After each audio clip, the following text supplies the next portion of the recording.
الحمد لله أكمل الحمد كما يحب ويرضى والصلاة والسلام على حبيبك المصطفى وعلى آله وصحابه ومن والاه ومن سار على دربه واتبع هداه وبعد فقد قال الله تبارك وتعالى في القرآن المجيد والفرقان الحميد أعوذ بالله من الشيطان الرجيم بسم الله الرحمن الرحيم من عمل صالحا من ذكر أو أنثى وهو مؤمن فلنحيينه حياة طيبة صدق الله مولانا العظيم وبلغنا رسوله النبي الأمين المكين المتين الكريم الرؤوف الرحيم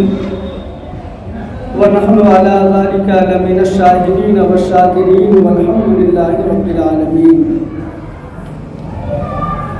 محترم و مکرم واجب الاحترام مصلیان کرام و سامعین، آج جمعۃ المبارکہ کی اس مقدس گھڑی میں ہم سب کو اللہ تبارک و تعالی نے یہ توفیق بخشی کہ ہم سب اجتماعی طور پر اللہ کی بندگی کے لیے اللہ کے گھر میں حاضر ہیں. اس نعمت عظمیٰ کی عطا پر ہم سب اپنے رب کے کروڑہ شکر گزار ہیں. آئیے کچھ باتیں مفیدتاً نصیحتاً آپ کے سامنے جمعہ کی اس ملاقات کے مختصر لمحوں میں آپ کے گوشے گزار کر اس سے بیشتر ہم سب مل کر پیارے آقا رحمت للعالمین شفیع المذنبین حضور سید سرور لارا رخا ارواحنا فدا جناب احمد مصطفیٰ محمد مصطفیٰ علیہ الصلاۃ والسلام کی مقدس اور مطہر بارگاہ میں ایک مرتبہ عقیدت و محبت کے ساتھ درود شریف پڑھ لیں. اللہم صلی علی سیدنا شفیعنا حبیبنا مولانا محمد مع الجود والکرم منبع العلم والحلم والحکم وبارک وسلم. ابھی میں نے قرآن کریم فرقان حمید کی ایک آیت تلاوت کی ہے. اس کے عنوان سے کچھ باتیں آپ کے سامنے میں عرض کروں کہ اللہ رب العزت نے ہر اس بندے کے لیے جو بندہ مومن ہیں، جنہوں نے ایمان کو اپنے دل میں جگہ دی اور ایمان کو اپنا کل سرمایہ سمجھا اور ایمان کی حفاظت کے لیے ہر ممکن جتن اور جد و جہد کی، اس کے تعلق سے رب تبارک و تعالیٰ نے جو وعدہ فرمایا ہے وہی وعدہ قرآن کریم کی اس آیت کریمہ میں موجود ہے کہ رب تبارک و تعالیٰ ارشاد فرماتا ہے کہ من عمل صالحا من ذکر او انثی وهو مؤمن، مرد و عورت میں سے جو بھی نیک عمل کرے اس حال میں کہ وہ مومن ہو، وہ بندہ مومن ہے، وہ ایمان والا ہے، فَلَنُحْيِيَنَّهُ حَيَاةً طَيِّبَةً، ہم اسے ایک پاکیزہ اور ستھری زندگی ضرور عطا کریں گے. یہ رب تبارک و تعالیٰ کا اس بندے کے لیے وعدہ ہے جو بندہ ایمان والا ہے اور اپنے دل میں جس ایمان کے درخت کو اس نے جگہ دی ہے، جس ایمان کے بیج کو ڈال کر اس کے پودے کی صورت میں اپنے دل میں جس کو پروان چڑھایا ہے، اگر اس کی آبیاری کرتا رہا، اس کی حفاظت کرتا رہا کہ وہ شجر ایمان، وہ ایمان کا درخت اس کے دل میں جڑ پکڑ جائے، تو ایسے لوگوں کا عمل رب تبارک و تعالیٰ کی بارگاہ میں اتنا محبوب ہے کہ رب تبارک و تعالیٰ اسے دنیاوی اور اخروی دونوں اعتبار سے پاکیزہ زندگی کا وعدہ فرماتا ہے. اور ہم سب کا یہ عقیدہ ہے کہ رب تبارک و تعالیٰ اگر کسی بندے مومن سے وعدہ فرمائے تو رب تبارک و تعالیٰ کا وعدہ یہ پورا اور مکمل ہوتا ہے، اس لیے کہ لا تبدیل لکلمات اللہ، اللہ کے کلمے بدلتے نہیں ہیں، اللہ کی باتیں بدلتی نہیں ہیں، اللہ جو وعدہ فرماتا ہے اسے پورا فرماتا ہے. لیکن ابھی کے دور میں جس زمانے میں ہم سب زندگی گزار رہے ہیں کہ جب زمانہ رسالت میں آپ صلی اللہ تعالیٰ علیہ وسلم سے جتنے دور ہم سب ہوتے گئے، سب سے بڑی کمی جو امت مسلمہ میں پیدا ہوئی وہ یہ نہیں ہوئی کہ ان کا ایمان ختم ہو گیا، نہیں، ایمان آج بھی مومن کے اندر موجود ہے۔ آج بھی ہر بندہ مومن اللہ اس کے رسول سے ٹوٹ کر پیار کرتا ہے۔ اگر ایسا نہیں ہوتا تو عمل تو اپنی جگہ، لیکن جب بھی بات آتی ہے ناموس رسالت کی، ناموس صحابہ کی، یا جب بھی بات آتی ہے قانون شریعت کی، جب بھی کوئی انگلی اٹھاتا ہے اسلام کی قوانین پر، تو بدتر سے بدتر بندہ بھی اگر اس کے دل میں ایمان ہے، چاہے اعمال جتنے بدترین ہوں، پھر بھی وہ سینہ سپر ہو کر اپنے محبوب نبی محمد رسول اللہ صلی اللہ تعالیٰ علیہ وآلہ وسلم کے ناموس کی حفاظت کے لیے اور قانون اسلام کی حفاظت کے لیے سینہ سپر ہو جاتا ہے۔ آئے دن جو پروٹیسٹ ہوتے ہیں، دیگر احتجاجات جتنے بھی ہوتے ہیں، ان تمام چیزیں اسی چیز کا ساتشانہ ہے کہ ہمارے دل میں ایمان ہے، ہم سب ایمان والے ہیں، ہمارے دل میں ایمان ابھی بھی موجود ہے، لیکن جس چیز کی کمی ہے اسی کی طرف آج میں آپ کی توجہ دلاؤں، اور میرا اشارہ اسی جانب ہو کہ ایمان ہوتے ہوئے بھی، بندہ مومن ہوتے ہوئے بھی،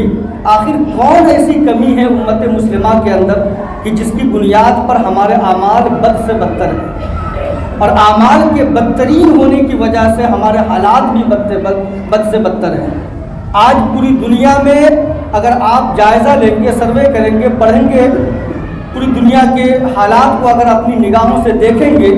تو پھر آپ کو سمجھ آئے گا کہ اس روئے زمین پر سب سے سستا خون اگر کسی کا ہے تو امت مسلمہ، سب سے سستی جان اگر کسی کی ہے تو امت مسلمہ کی ہے۔ اگر کسی امریکن ایک بچہ کسی سرزمین پہ اگر مارا جاتا ہے تو پھر اس کے لیے پوری دنیا احتجاج کرتی ہے، پوری دنیا اس کے سپورٹ میں کھڑی ہو جاتی ہے۔ لیکن اگر اسی روئے زمین پر ہزاروں لاکھوں امت مسلمہ کے بچوں کے، ان کی بہنوں، ان کی ماؤں کے، ان کے مردوں کے خون بہا دیے جائیں، لیکن پھر بھی کسی کے کان پر جوئی تک نہیں رینگتی، کوئی بھی ایک لفظ بھی بولنے کو تیار نہیں۔ یہ آج امت مسلمہ کا حال ہے، تو اس حال کے ذمہ دار کہیں نہ کہیں ہم خود ہیں۔ تو آخر وہ کون سی کمی ہے جس کی بنیاد پر یہ حالات بن گئے، ایسے بدتر حالات ہو گئے کہ ہمارے اعمال بھی خراب ہوئے، ہمارے حالات بھی خراب ہوئے، اس روئے زمین پر ہمارا وقار بھی ختم ہوا، ہمارا دبدبہ بھی ختم ہوا، اور ہمارا حال تو یہ ہے کہ ہماری بات کوئی سننے کو تیار نہیں، ہمارا درد کوئی سننے کو تیار نہیں۔ آخر وہ کون سی کمی ہے؟ تو میں ایک لفظ کہوں گا جو اس آیت کریمہ کے اندر پوشیدہ ہے، وہ کمی ہے ایمان کے مٹھاس اور ایمان کے لذت ایمان، ایمان کی چاشنی، ایمان کی جو مٹھاس ہے اس کو ہم نے کھو دیا ہے۔ آپ اور ہم سب آسانی کے ساتھ ان چیزوں کو سمجھ سکتے ہیں۔ ایک چیز، انسان کھانا کھاتا ہے، ظاہر سی بات ہے کھانا انسان کی ضرورت ہے، لیکن کبھی کبھی بسا اوقات ایسا بھی ہوتا ہے کہ انسان وہ کھانا کھاتا ہے جو اس کو پسند نہیں آتا، اس کے اندر لذت نہیں ملتی، لیکن ضرورت ہوتی ہے تھوڑا بہت کھا لیتا ہے۔ لیکن وہ کھانا جس سے اس کو لذت نہ ملے، اس کی زبان کو جس کھانے میں لطف نہ آئے، تو بندہ اس کھانے کو اتنا ہی کھاتا ہے جتنی اس کی ضرورت ہو، لیکن اس کا من نہیں بھرتا، اس کے اندر آسودگی نہیں آتی، اس لیے کہ آسودگی انہی کھانوں سے آتی ہے کہ جس کھانے سے انسان کی زبان کو لذت ملے، انسان جس سے لطف اندوز ہو۔ انسان اس کو ضرورتاً کھا لیتا ہے کہ چلو انسان کو اپنی جان بچانی ہے، اپنی صحت سلامت رکھنی ہے تو کھانا تو پڑے گا، انسان کھا لیتا ہے، لیکن اس کو آسودگی نہیں ہوتی، وہ آسودہ نہیں ہوتا۔ وجہ کیا ہے؟ اس لیے کہ اسے مزہ نہیں آیا کھانا کھانے میں۔ آج امت مسلمہ کا وہی حال ہے۔ ہم ایمان تو لے آئے،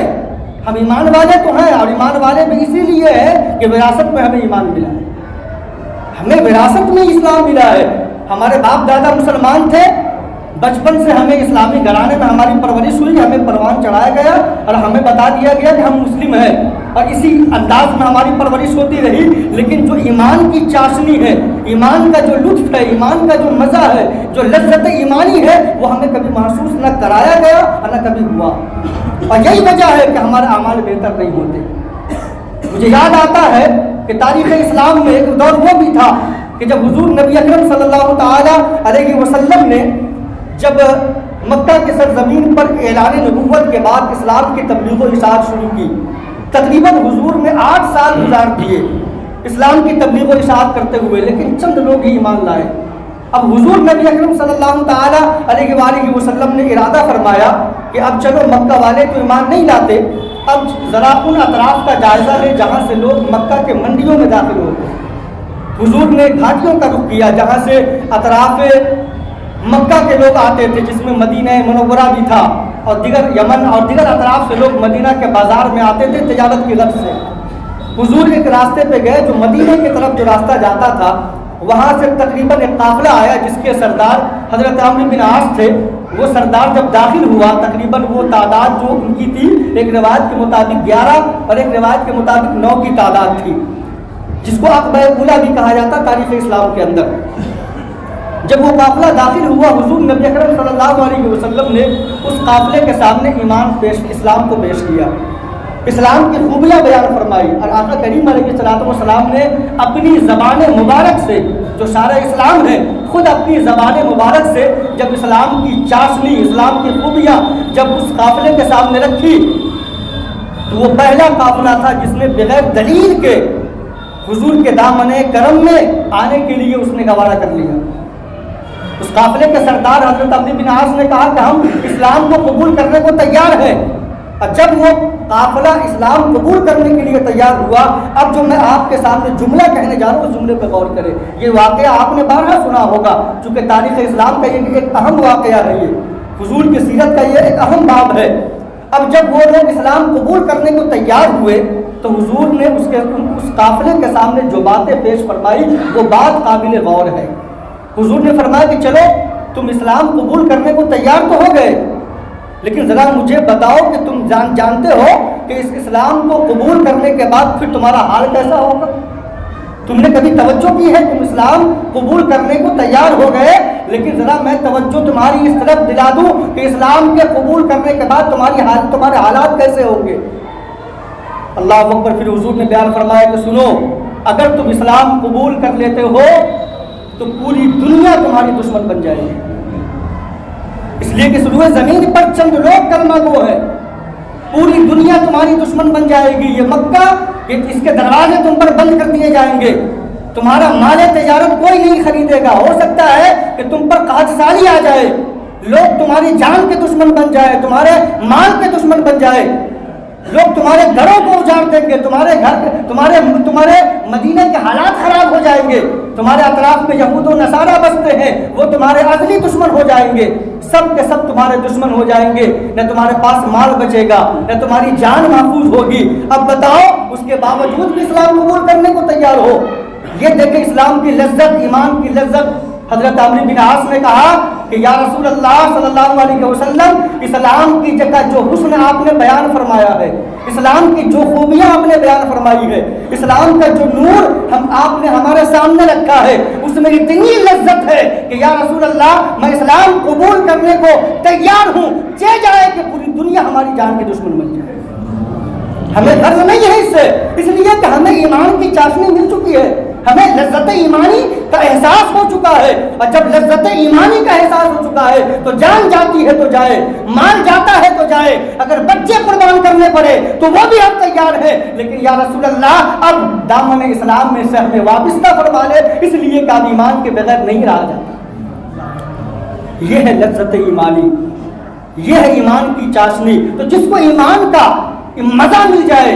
پھر وہ چاروں طرف نہیں دیکھتا، وہ دیکھتا ہے تو صرف اللہ اس کے رسول کی طرف دیکھتا ہے، وہ نہیں دیکھتا کہ دنیا ہم سے کتنی راضی ہے، کتنے لوگ ناراض ہیں اور کتنے راضی ہیں، وہ یہ دیکھتا ہے کہ اللہ اس کا رسول راضی ہے یا نہیں ہے۔ جس کو ایمان کی جو ہے حلاوت مل جاتی ہے، ایمان کی لذت مل جاتی ہے۔ آپ نے جناب فاطمہ الزہرا رضی اللہ تعالی عنہا کے تعلق سے بارہا سنا ہوگا کہ جناب فاطمہ ٹھنڈی کی راتوں میں اتنے لمبے لمبے سجدے کرتی کہ ایک سجدہ کرتی اور ٹھنڈی کی لمبی راتیں گزر جاتی، فجر کی اذان ہو جاتی اور جناب فاطمہ کا ایک سجدہ مکمل نہیں ہوتا۔ پھر رب کی بارگاہ میں عرض کرتی مولا تو نے رات اتنی چھوٹی بنائی کہ جناب فاطمہ تیری بندی ایک سجدہ بھی مکمل نہ کر سکی۔ کبھی ہم نے سوچا کہ ہمیں 24 گھنٹے میں صرف 45 منٹ 5 وقت کی نماز پڑھنے کا وقت ہمارے اوپر جو فرض ہے اس کے لیے ہمیں بلایا جاتا ہے پورے 24 گھنٹے میں، وہ بھی ایک مرتبہ 45 منٹ نہیں نکالنا ہوتا۔ مختلف اوقات میں آپ کو کام کاج کے لیے بھی وقت دیا جاتا ہے، آرام کے لیے بھی، بال بچوں کے لیے بھی وقت دیا جاتا ہے۔ 5 مختلف اوقات میں ہمیں صرف پورے 24 گھنٹے میں سے 45 منٹ، وہ بھی ایک ساتھ 45 منٹ نہیں نکالنا ہوتا، مختلف اوقات میں ہمیں 45 منٹ نکالنے ہوتے ہیں نماز کے لیے، اس کے لیے بھی ہم حاضر نہیں ہو پاتے، وہ نمازیں بھی ہم سے نہیں ہوتی۔ اور جناب فاطمہ ایک سجدے میں، وہ بھی وہ سجدہ کوئی فرض سجدہ نہیں تھا، وہ نفل کا سجدہ تھا، ایک سجدے میں پوری رات گزار دیتی، پھر بھی سجدے کے اندر اتنی لذت محسوس کرتی کہ جناب فاطمہ کو آسودگی نہ ملتی، جناب فاطمہ کو آسودگی نہ ملتی۔ تو آخر وہ کون سی دولت تھی جو جناب فاطمہ رضی اللہ تعالی عنہا کو حاصل تھی کہ سجدے میں پوری رات گزارنے کے باوجود بھی یہ وہ فاطمہ ہے جو اپنے شوہر کے حقوق بھی ادا کرتی، اپنے بچوں کی تربیت بھی فرماتی، فرائض واجبات نوافل کو ادا کرنے کے بعد رات کے اس پہر میں جب ساری دنیا آرام کر رہی ہوتی، جناب فاطمہ سجدے میں سر رکھ کے سبحان ربی الاعلیٰ کی صدائیں بلند کرتی۔ تو آخر وہ کون سی لذت تھی؟ تو میں یہی کہوں گا کہ وہ لذت ایمان ان کے اندر موجود تھا، وہ ایمان کی حلاوت ان کے اندر موجود تھی، جن کو یہ مزہ مل جاتا ہے۔ جناب حضرت ابوبکر صدیق رضی اللہ تعالیٰ عنہ جب حضور نبی اکرم صلی اللہ علیہ وسلم نے غزوہ تبوک کے موقع پر جب اعلان فرمایا کہ لوگوں آج اسلام کو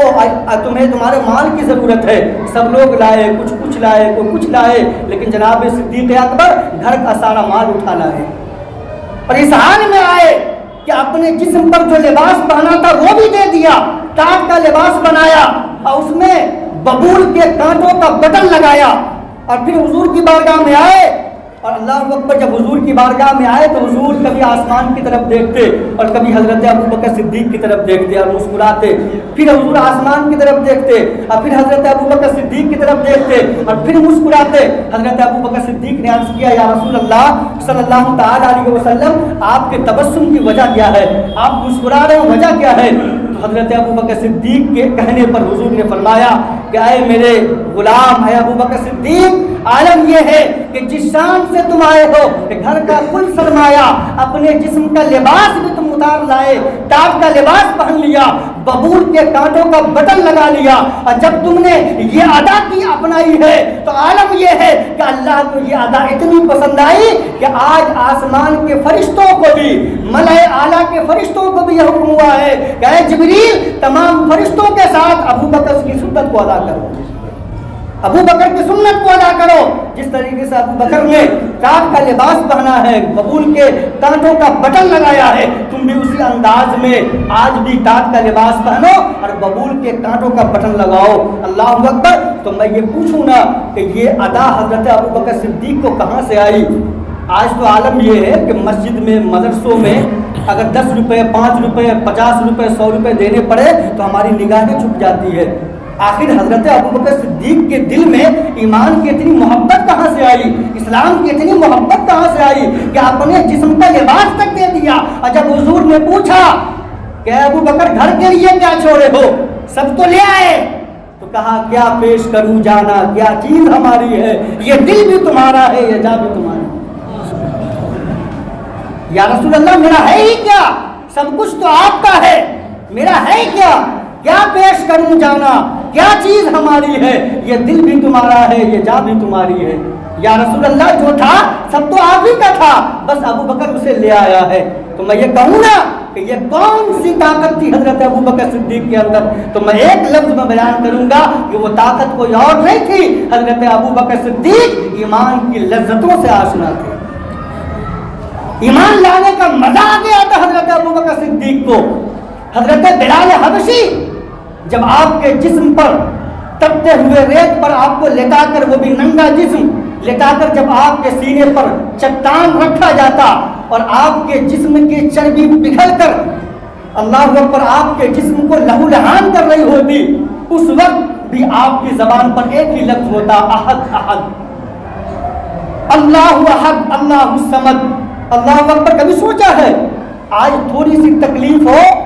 تو ہم نماز چھوڑ دیتے ہیں، اس سے زیادہ تکلیف ہو اللہ نہ کرے کتنے لوگوں کے ایمان متزلزل ہو گئے۔ آخر وہ کون سی طاقت تھی حضرت ابو بکر حضرت بلال حبشی کے اندر؟ تو ایک لفظ میں کہوں گا، وہ لذت ایمان ان کے اندر موجود تھی، وہ لذت ایمان ان کے اندر موجود تھی۔ تو ہم نے کبھی بھی ایمان کی لذت کو محسوس نہیں کیا۔ یہی وجہ ہے کہ ہم سے نمازیں نہیں پڑھی جاتی، یہی وجہ ہے کہ ہم سے روزے نہیں رکھے جاتے، یہی وجہ ہے کہ ہم سے نیک اعمال نہیں کیے جاتے، یہی وجہ ہے کہ ہم سے ایمان کی حفاظت نہیں کی جاتی۔ آج ہم میں کتنے لوگ ہیں جو اپنے ایمان کی حفاظت کی فکر کرتے ہیں؟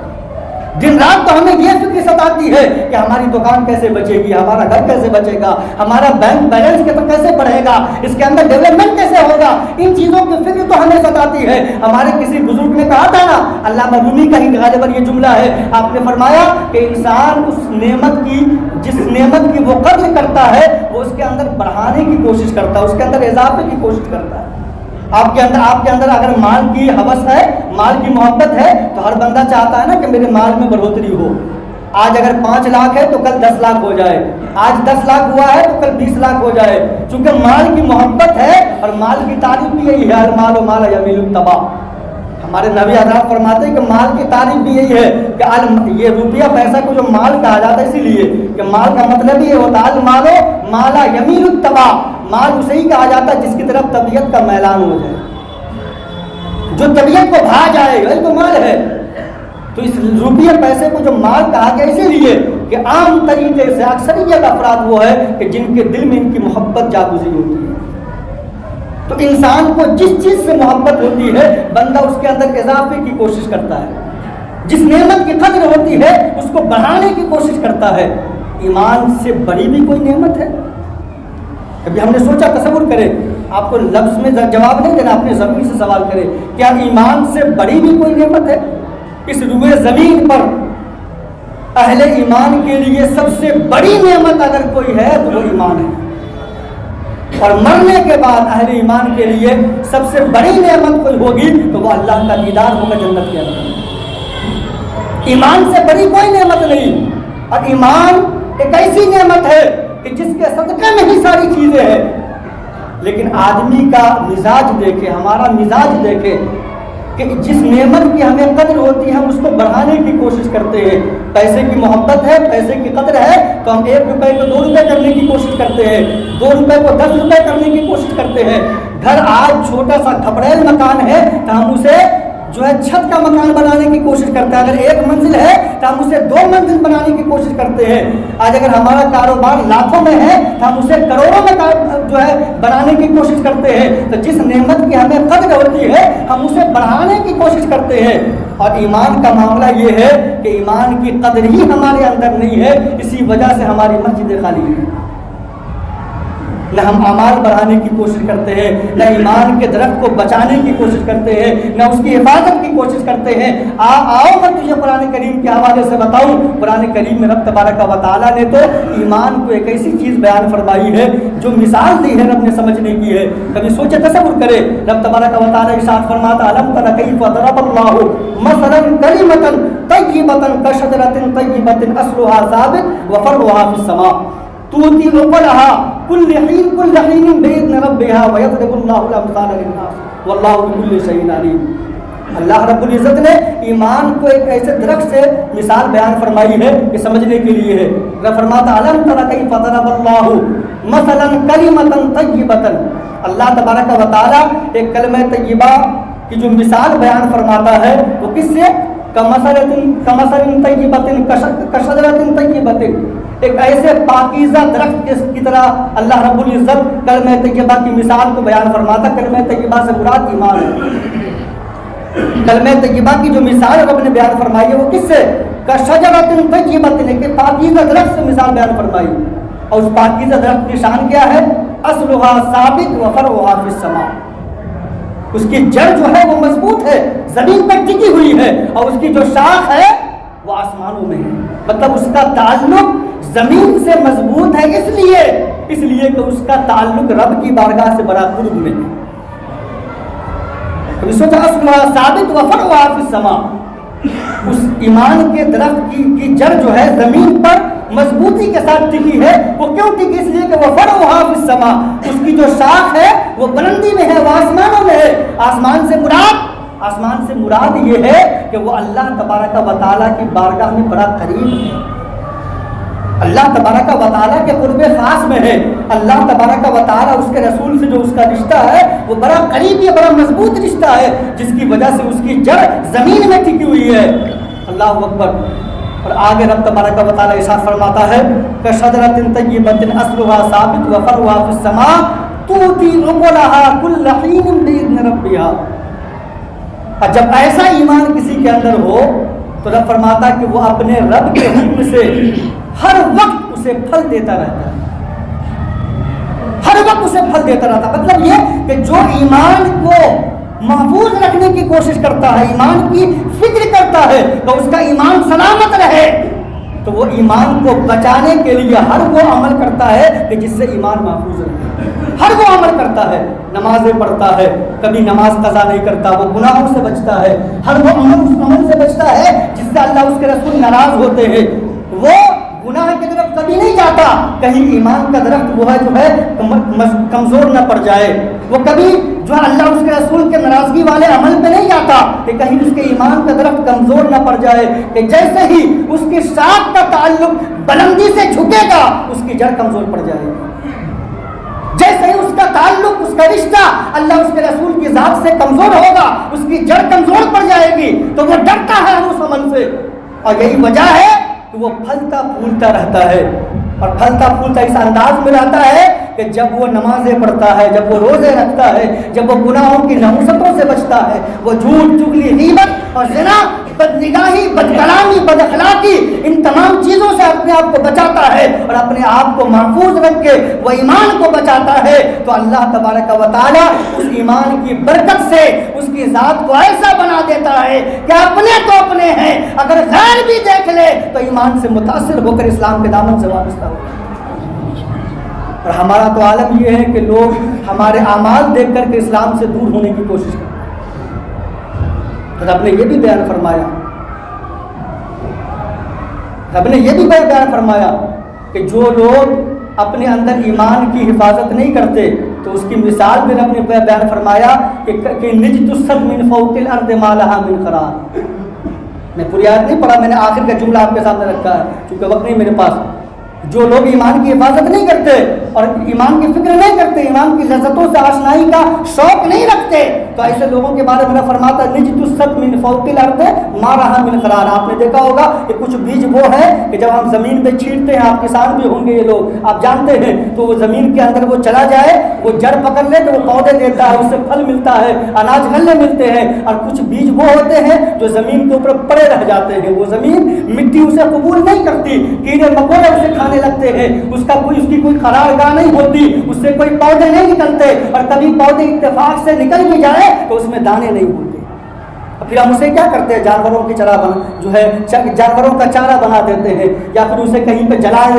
دیتے ہیں یا کہیں پھینک دیتے ہیں۔ رب فرماتا کہ جو لوگ ایمان کی حفاظت نہیں کرتے گویا ان کا ایمان ایسا ہوتا ہے جیسے کہ اس نے زمین پر قرار ہی نہیں پائی، اس کی کوئی قرار گاہ نہیں ہوتی، وہ اوپر پڑا ہوتا، تیر رہا ہوتا ہے، اب گرا تب گرا۔ مطلب یہ کہ جو ایمان کی حفاظت نہیں کرتا ہے اس کے ایمان جانے کا بھی خدشہ لگا رہتا ہے۔ تو ہر بندے کو چاہیے نا کہ وہ ایمان کی حفاظت کرے۔ تو لذت ایمان سے اپنے آپ کو آشنا کرو، اور لذت ایمان سے آشنا کرنے کا مطلب یہ ہے کہ اپنے اندر تلاش کرو۔ اگر نماز کی محبت پیدا ہوتی ہے تو سمجھ جاؤ کہ لذت ایمان سے آشنا ہو، اگر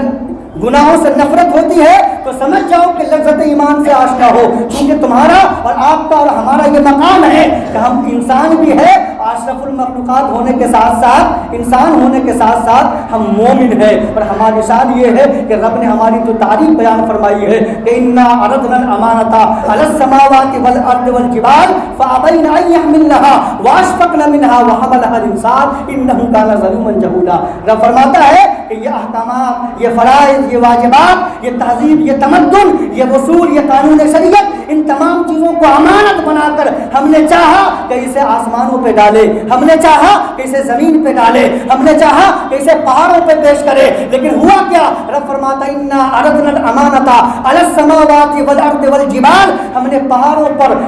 زمین پر، آسمانوں پر جب اس امانت کو پیش کیا، فابین ان یحملنها واشفقن منها، زمینوں نے، آسمانوں نے، پہاڑوں نے اس کو اٹھانے سے انکار کر دیا کہ اے میرے مولا ہماری ذات تیری ان ذمہ داریوں کو اٹھانے کے قابل نہیں ہے، ان ذمہ داریوں کو ہم نہیں اٹھا سکتے۔ اس وقت کون ہے جس نے اس ذمہ داری کو اٹھایا؟ تو رب فرماتا حملہ الانسان، انسان نے اس ذمہ داری کو اٹھایا۔ اور آگے رب فرماتا انہ کان ظلوما جہولا، بے شک ضرور انسان ظالم و جاہل ہے، اس لیے کہ یہ اپنی کمزوری کے باوجود بھی کہ یہ نازک ہے، بالکل نرم و نازک ہے، پھول کی پنکھڑیوں کی طرح، اس کے باوجود بھی اتنی بڑی ذمہ داری اٹھا لی ہے۔ یا اشرف المخلوقات، یہ حضرت انسان ہے، تو یہ آپ اور ہماری شان ہے۔ تو ہم اگر لذت ایمان سے آشنا نہیں ہوں گے تو کون لذت ایمان سے آشنا ہوگا؟ شاید میں نے آپ کا تھوڑا سا وقت لے لیا، یہ میری پہلی ملاقات تھی اور زندگی میں